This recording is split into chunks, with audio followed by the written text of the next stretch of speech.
بسم اللہ الرحمن الرحیم۔ السلام علیکم ورحمۃ اللہ۔ ایک سوال کیا جاتا ہے کہ کیا حضرت علی علیہ السلام نے حضرت ابوبکر عمر عثمان کی خلافت کو بطور دلیل پیش کیا؟ جی ہاں، یہ دعویٰ انجین محمد علی مرزا صاحب کا ہے۔ سب سے پہلے آپ ان کا یہ کلپ ملاحظہ فرمائیں۔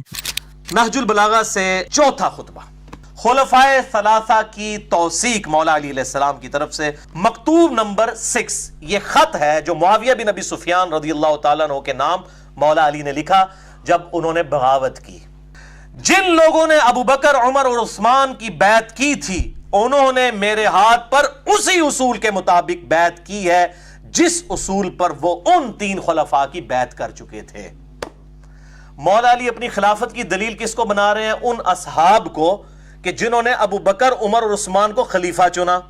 جیسا کہ آپ نے دیکھا کہ انہوں نے نہج البلاغہ صفحہ نمبر 665 سے مکتوب نمبر 6 جو معاویہ کے نام مولا علی کا تھا، اس کو دلیل بنا کے لے کر آتا ہے کہ مولا علی علیہ السلام نے ویسے ہی بیعت کی جیسے ابو بکر عمر عثمان کی بیعت کی، تو لہٰذا ان کی بیعت بھی ٹھیک ہوگی۔ اولاً سب سے پہلے ہم اس کا پورا خط جو انہی کی کتابوں سے ہیں، ان کی اصل کتاب سے لا کر دکھاتے ہیں۔ کتاب ہے واقعات الصفین صفحہ نمبر 29 ہے، نصر بن مزاحم، چاپ دارالخجیل۔ خط کچھ اس طرح سے نقل ہوتا ہے کہ اما بعد بے شک میری بیعت مدینہ میں ہوئی اور وہ تم پر یعنی معاویہ شام میں ہونے کے باوجود لازم ہو گئی، کیونکہ جن لوگوں نے ابو بکر عمر اور عثمان کی بیعت کی تھی، انہی لوگوں نے میری بیعت بھی اسی طریقے پر کی تھی جس پر ان کی بیعت کی گئی تھی۔ محترم ناظرین، اولاً یہاں امیر المومنین علیہ السلام کا مخاطب معاویہ ہے اور اسے الزامی انداز میں جواب دیا جا رہا ہے، یعنی اس کے اپنے اعتقاد کے مطابق حجت قائم کی جا رہی ہے، کیونکہ معاویہ کے نزدیک خلافت ابو بکر عمر اور عثمان مکمل طور پر شرعی و الہی تھی۔ لہٰذا حضرت امیر المومنین علیہ السلام نے اسی اصول کو بطور استدلال استعمال فرمایا اور فرمایا میری بیعت بھی انہی لوگوں نے کی ہے جنہوں نے ان تینوں خلفاء کی بیعت کی، لہٰذا یہ بیعت تم پر بھی لازم ہے اگر تم اس اصول کو مانتے ہو۔ یہی انداز کلام الزام خصم کہلاتا ہے، جو مناظرے اور علم مکالمے کی ایک معروف اصطلاح ہے۔ اس کا مطلب یہ ہوتا ہے کہ مخالف کے عقیدے کی بنیاد پر اس کی استدلال کو باطل قرار دینا، نہ کہ اپنے ذاتی عقیدے کا اظہار کرنا۔ حضرت امیر المومنین علیہ السلام کے کلام کا یہی مفہوم ہے، جیسا کہ لفظ یہ بیعت تم پر لازم ہے واضح طور پر اس بات کی طرف اشارہ کر رہا ہے۔ انجینئر صاحب کو معلوم ہونا چاہیے کہ یہ کوئی گالی راوزی کی گڑی ہوئی بات نہیں، بلکہ خود روایت کے اصل الفاظ ہیں جن میں الزام خصم کا انداز نمایاں ہے۔ بس الزامی جواب کا مقصد صرف مخالف کے اصول پر حجت قائم کرنا ہوتا ہے، نہ کہ اس کے اصول کو اپنے عقیدے کی حیثیت سے تسلیم کرنا۔ ثانیاً یہ کہ اگر شروع کی تینوں خلافت شرعی تھی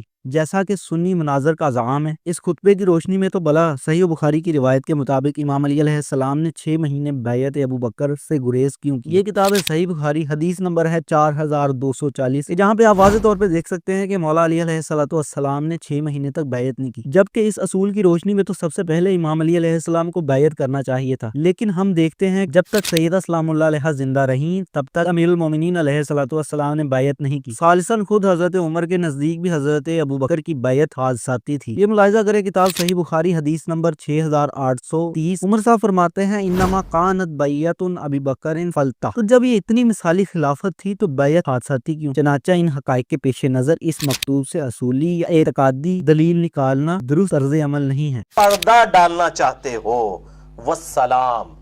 چلو مسلمان مانا معاویہ کو، میں اہل تشیع کو بھی کہتا ہوں، وہ کمزور درجے کا مسلمان تھے لیکن ہے مسلمان تھے، منافق نہیں تھے، ان کا معاملہ اللہ کے سپرد۔ تو میں کہنا چاہوں گا کہ کسی کے ساتھ ظاہری اسلامی ادب و سلوک روا رکھنا اس کے حقیقی ایمانداری یا نجات کا ثبوت ہے۔ اگر اس معیار کو تسلیم کر لیا جائے تو پھر یہ سوال بھی پیدا ہوتا ہے کہ رسول اللہ صلی اللہ علیہ وآلہ وسلم نے عبداللہ ابن ابی جو کہ منافقین کا سردار تھا کی نماز جنازہ پڑھائی، تو اس کے ساتھ یہ ظاہری عمل اسے جنتی یا مومن ثابت کر دیتا ہے؟ یقیناً نہیں۔ لہٰذا ظاہری اسلام سلوک چاہے وہ معاویہ کے ساتھ ہو یا کسی اور کے ساتھ، ان کے باطنی کردار یا اعتقادی حیثیت کی توثیق نہیں کرتا۔ آج کی ویڈیو میں بھی آپ کو پتہ چل گیا ہوگا کہ کون مغالطہ کر رہا ہے اور کس کے پاس دلیل ہے۔ اگر آپ ان تمام چیزوں کو تحریری فارم میں پڑھنا چاہتے ہیں تو آپ ابلاغ مکتب کی اس ویب سائٹ پہ جا کے پڑھ سکتے ہیں۔ بہت شکریہ، خدا حافظ۔